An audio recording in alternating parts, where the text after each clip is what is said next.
İkinci vəsfi möminlərin cahil insanları tərk eləmək.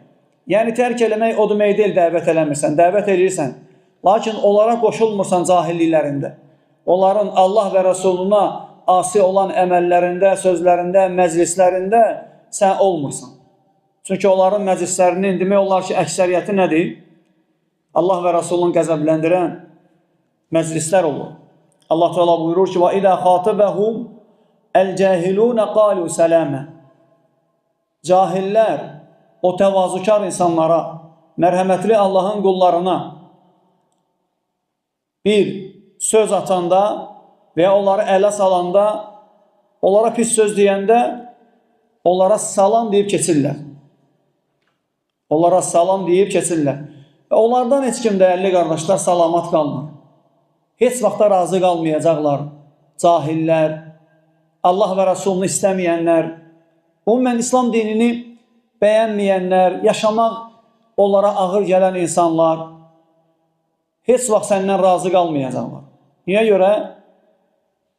Çünki sən Allah və Rəsulunu razı salırsan. Onların nəfsləri, onların havaları, arzuları nə istəyirsə, din onlara müxalifdir. Din sənin gözünü, qulağını, dilini, bütün əzalarını qoruyur. Onlar da bunu istəmirlər. Məsələn, namaz qılmaq istəmir. Deyir, yaxşı adamım mən. Yaxşı oğlanam, yaxşı insanam, ürəyim təmizdir, qəlbim təmizdir. İbadət mənə lazım deyil. Nə olub ki mənə? Məndə nə var ki, məsələn, ibadəti? İbadət sənə lazımdır. Belə başa düşür. İbadət onun üçün ağırdır. Allah Teala deyir ki: "Vəstəinu bis-sabr vəs-salah və innəhə ləkəbiratun illə aləl-xaşiin."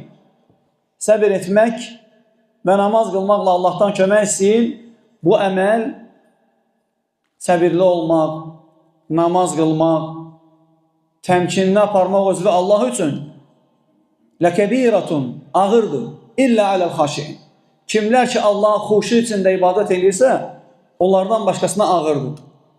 Ağırdır onlar üçün. Allah həmd olsun ki, bu gün Allah Teala bizim üçün asanlaşdırıb. Allah Teala bizi müvəffəq eləyib.